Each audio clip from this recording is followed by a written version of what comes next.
Kalau kita lihat, saudaraku, banyak sekali orang sombong. Termasuk kita mungkin dulu, atau mungkin hari ini kita masih sombong, tetapi kita tidak merasa diri kita sombong. Padahal ada satu titik loh sebetulnya di mana manusia tidak akan sanggup menghadapi realitas hidup tanpa Tuhan. Saat-saat seperti itu harapan kita hanya Tuhan.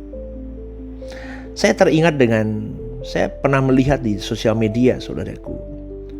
Ya, Anda pasti pernah lihat juga foto-foto misalnya artis ya, yang dulunya masih muda, sekarang sudah tua. Dari usia 20, 30, 40, sampai dia 70, 75, 80. Itu terlihat bagaimana, dulunya dia sombong sekali, gagah, ganteng ya. Sampai tuanya dia seperti lisut, layu, sakit-sakitan, seakan-akan membutuhkan pertolongan Tuhan. Maka saya mengingatkan kembali melalui gambaran itu, mungkinkah kita ini sombong juga selama tubuh kita masih fit hari ini? Coba kalau sudah menua, sakit-sakitan, manusia baru, ternyata aku butuh Tuhan. Maka dari itu, saudaraku, janganlah jauh-jauh dari Tuhanmu. Sedari dini bangunlah hubunganmu dengan Tuhan secara benar. Ya, bangunlah hubunganmu sampai kau benar-benar bisa memiliki Tuhan. Semenjak kau sehat, semenjak kau kuat, semenjak kau muda, sedini mungkin. Karena jangan sampai kita membuang waktu kita. Ingat loh, Alkitab jelas tertulis, kalimatnya berkata begini, Tuhan berkata, aku tidak kenal kamu, nyalah kamu dari hadapanku. Maka dari itu sekarang ini, selama kita masih punya kesempatan, berdamailah dengan Tuhan. Tidak ada yang bisa menemani kita kecuali Tuhan, saudaraku. Bahkan di bumi ini pun tidak ada yang bisa menemani kita di titik-titik lorong hidup tertentu kita. Orang terdekat kita pun tidak bisa menolong kita. Apalagi di kekekalan, hanya Tuhan, saudaraku. Inilah realita hidup yang harus kau pahami dengan benar mulai hari ini. Asuransikan mobil, oke, bagus. Mobil aja belum tentu ditabrak orang atau nabrak orang, betul nggak? Tapi kita asuransikan. Rumah, pabrik kita asuransikan takut kebakaran. Itu pun tidak kita harapkan kebakaran, tapi kita asuransikan. Tetapi kenapa jiwamu untuk di kekekalan yang pasti kita akan mati suatu hari nanti? Kenapa kau tidak berani asuransikan jiwamu ke Tuhan? Maka persiapkan dirimu dengan baik, itulah asuransi jiwamu ke Dia, ke Tuhan. Karena Mazmur 73, 25-26 berkata, siapa gerangan ada padaku di surga selain Engkau? Selain Engkau tidak ada yang kuingini di bumi. Amin, saudaraku. Raja Saul yang tadinya dipilih menjadi raja, tapi Saul tidak dengar-dengaran. Ia mengadakan korban bakaran yang mestinya dilakukan oleh seorang nabi atau imam. Tapi Raja Saul melakukannya. Dengan melakukan atau mengadakan korban itu, dia mengambil alih kedudukan seorang imam atau nabi. Itu mengisyaratkan dia tidak bergantung kepada Allah. Dan dia tidak menunggu dengan sabar kedatangan Samuel, nabi Allah itu. Di situ Tuhan melabel orang ini, melabel Saul. Saul tidak menghormati Tuhan. Maka Samuel pun meninggalkannya. Saudaraku, kalau Tuhan sudah menggedok palunya, maka tidak ada yang bisa membatalkan. Maka hati-hatilah dengan hidupmu. Kalau orang sudah sampai di tingkat menghujat Roh Kudus, tidak ada orang yang bisa memperbaiki. Sadarkah bahwa sebagian kita ini sebenarnya sedang menuju kepada menghujat Roh Kudus? Oh, sekarang belum, tapi kita mendukakan Roh Kudus. Tapi kalau mendukakan terus-menerus, maka kita memadamkan Roh Kudus. Kalau kita memadamkan Roh Kudus, maka akhirnya kita akan masuk kepada level menghujat Roh Kudus. Dan ketika kita mendukakan Roh Kudus masih membimbing. Karena sabarnya Tuhan itu. Tapi kalau kita tidak berbalik, maka kita bisa tidak terselamatkan, saudaraku. Di dalam perjanjian lama, Berbalik artinya bertobat.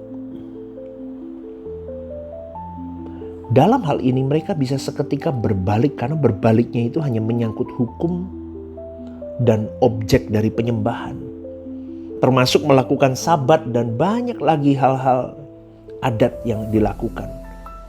Kembali menyembah Allah di bait Allah. Berbaliknya itu mudah. Tapi dalam kekristenan berbalik itu tidak satu kali. Karena berbalik atau bertobat di dalam kekristenan itu adalah metanoia. Artinya pikirannya diperbarui. Pembaharuan pikiran yang berlangsung terus-menerus. Sampai pada titik yang Alkitab katakan kita memiliki hak penuh memiliki kerajaan surga. Masuk ke dalam kerajaan surga. Memiliki keselamatan yang pasti kita miliki. Jadi ketika kau dan saya mendukakan roh lalu kita berbalik. Namun kita tidak bisa seketika menyenangkan roh. Tidak mudah. Karena standar hidup orang Kristen itu melakukan kehendak Allah, saudaraku. Kalau di agama pada umumnya melakukan hukum yang halal, haram, begitu kan. Tidak boleh ini, boleh dilakuin. Ini boleh dilakuin, ini tidak boleh dilakuin. Itu pembuktiannya mudah. Tapi di dalam kekristenan hukumnya adalah Tuhan itu sendiri. Pikiranmu bagaimana? Perasaanmu bagaimana? Apakah sudah diberikan, dibarter mengikuti apa yang menjadi pikiran dan perasaan Allah? Itulah sebabnya di dalam 2 Korintus 5 ayat 9-10 Paulus mengatakan, aku berusaha untuk hidup berkenan kepada Allah. Ukurannya Tuhan berkenan atau tidak berangkat dari pikiran dan perasaan Allah. Dan itu sinkron, presisi saudaraku, tepat dengan kehendak Allah. Dan untuk bisa melakukan kehendak Allah itu perlu perubahan pikiran, pembaharuan pikiran terus menerus. Makanya saya selalu ngomong apa? Jangan jahat sama orang. Bersihkan pikiranmu, perasaanmu, sehingga kau bisa memiliki keinginan yang murni seperti yang Allah kehendaki. Jadi orang yang berpikir nanti suatu hari ia akan sungguh-sungguh mulai bertobat, itu orang yang paling celaka karena dia mungkin tidak punya waktu untuk mengejarnya. Mulailah sekarang saudaraku. Mulailah hari ini ketika kau mendengar renungan ini. Mulailah bergegas bertobat. Berbalik arah ke Tuhan.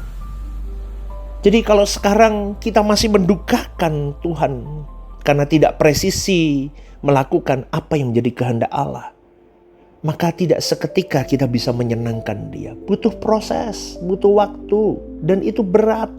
Maka jangan sia-siakan waktu yang ada. Ini soal perasaan dan pikiran, bukan soal dulu membunuh, sekarang tidak membunuh. Dulu mencuri, sekarang tidak mencuri. Dulu berzina, sekarang tidak berzina. Tetapi perubahan cara pola berpikirmu, ini akan terus membuat engkau mampu memiliki pikiran, perasaan Allah. Sehingga segala sesuatu yang kita lakukan itu sesuai dengan pikiran dan perasaan Allah. Itulah sebabnya di dalam Filipi 2 ayat 5-7 dikatakan agar kita memiliki pikiran dan perasaan Kristus. Jadi jangan menunda saudaraku. Suatu kali kita akan tidak punya kesempatan lagi. Sekarang, saat ini, dengan yang terbaik atau tidak usah sama sekali. Kita harus berpikir begitu. Karena menyenangkan Tuhan itu dimulai dari perkara-perkara kecil kita lakukan untuk menyenangkan hati Tuhan. Saudaraku yang dikasihi oleh Tuhan, berdamailah dan berurusanlah dengan pribadi yang tidak kelihatan itu. Tapi dia hidup, dia nyata. Maka di dalam segala hal yang kita lakukan, selalu kita pertimbangkan apakah yang kulakukan ini berkenan di hadapan Tuhan atau tidak.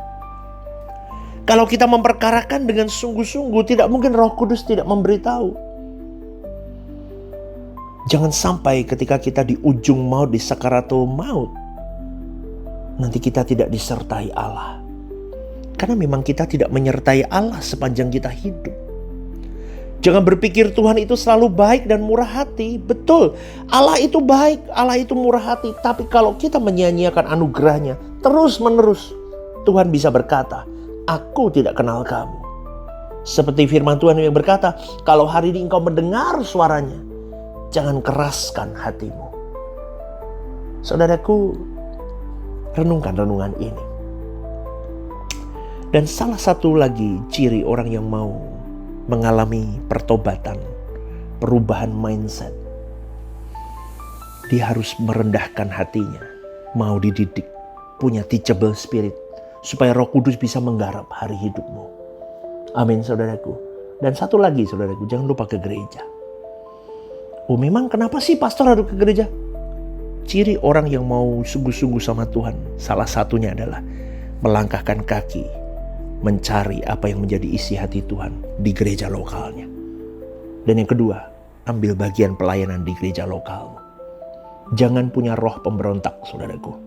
Jadilah orang yang tunduk kepada pemimpinmu, lakukan bagianmu untuk Tuhan, doakan semuanya untuk jiwa-jiwa kau bisa bawa untuk kemuliaan nama Tuhan. Jadikan diri kita garam dan terang dunia. Berjuanglah dari hal-hal kecil, supaya kita bisa melakukan kehendaknya. Kehendak Tuhan apa sih? Kita bawa, kita selamatkan dulu jiwa kita dulu ke Tuhan. Kita menangkan jiwa kita. Kita menangkan keluarga besar kita. Kita menangkan keluarga rohani kita. Kita menangkan orang-orang di luar sana yang sudah terhilang. Itu yang Tuhan mau. Ingat, itulah kehendaknya. Amanat agung itu supaya engkau dan saya bisa menjadi duta-duta Allah, menjangkau banyak jiwa sebelum mereka direbut oleh kuasa gelap. Amin, saudaraku. Ini hari Minggu, datanglah ke gerejamu, dukung gembalamu, dukung gerejamu, melayani di sana, tertanamlah, jangan jalan-jalan, tertanam di situ dan jadilah berkat. Amin. Selamat hari Minggu, Tuhan memberkati.